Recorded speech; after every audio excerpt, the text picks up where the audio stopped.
And there's always like the way.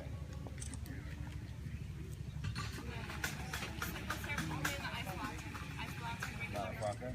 There you go.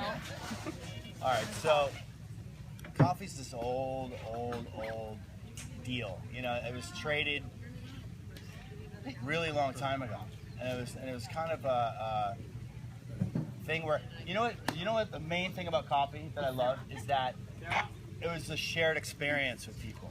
You know, women would go to the women's club, you know, with their big hats and their uncomfortable dresses that were like they would go and hang out and have a conversation over coffee, like for real. It was like a thing, you know. It's a lot like wine, actually. It has as many flavors and many notes as wine does. It actually has a little more, and it's really cool. Coffee's like this interesting thing. A lot of people don't. They just think like coffee, great, caffeine. Don't drink too much, get like hyper, you know, whatever. It's gross. But you know, it actually can cater to anybody.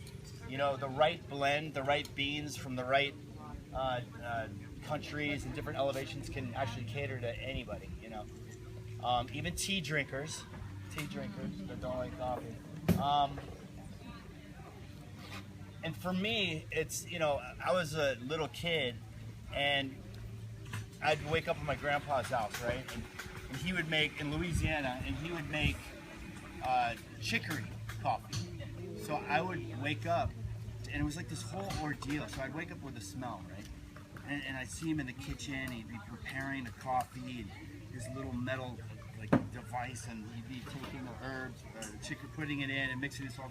So that was my connection with it. You know, my grandpa, safe, cool, he was great. So that was my emotional connection as well. And ever since then, I just kind of, I liked it, you know. And fortunately, I got to travel the world and try different kinds of coffee, you know.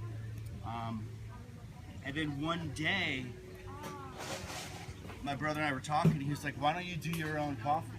You know, why don't you just start your own coffee brand?" And I was like, "Fuck it, yeah, I'll do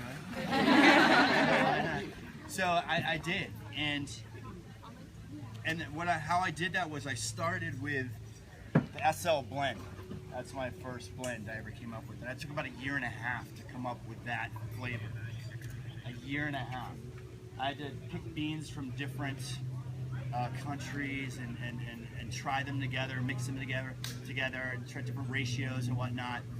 And it took about a year and a half, and oh my God, so many sips, just like testing, having people come over, like, you know, a bunch of people getting all wired, testing, and then ultimately, you know, I landed on the blend that I wanted, and it was exciting because I wasn't sure. Really, I was like, how's this gonna be? Are people gonna like it? I know my friends like it, but you know, who's gonna like it? And you know, does it stick? Is it gonna stay? So I had all these people from from companies you've heard of, you know, try it out, and I had them try different blends out, and their favorite was the SL blend every time. So it kind of like it was validating, and there's something to that. You know, and I was like, okay, there's something here, you know. It's not just, you know, I didn't get lucky, you know. So that was my first blend, and then I wanted to share it with people. It's kind of, I want to talk about that a little bit, like sharing an experience with another.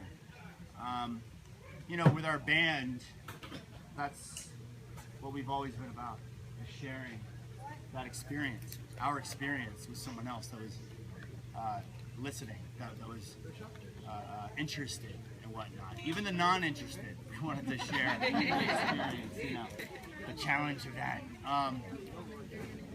And the coffee's the very same thing. Coffee's like that, you know. I want to share my flavors with people. I want to share my, you know, my vision with people. And I always want to share an experience with someone. I didn't do coffee just to, you know, just to make my own blend and do it. No, I want to share it with people. I want them to you know, have an experience with it. And ultimately, my goal is to open up a brick and mortar spot. a building. Yeah. And it's not just coffee. You know, there's going to be many things involved. There's going to be apparel. There's going to be, you know, this is what it looks like. It's going to be a spot. There's going to be, you know, with white walls, like really modern looking inside, with the hardwood floors. But there'll be some antique furniture that everybody will be sitting in, and it will all be for purchase. You know, you'll be sitting at antique furniture, 1920s club chairs or whatever, mid-century, whatever, and you'll be able to purchase that stuff. You know, and while you're eating, you know, you're sitting in these amazing chairs, and music will be blaring. And off to the right or whatever will be some clothes that people can purchase. It's a lot like this place called Colette in Paris, and that's what I want. So, you know, I want people to come, hang out, chat, get together, communicate.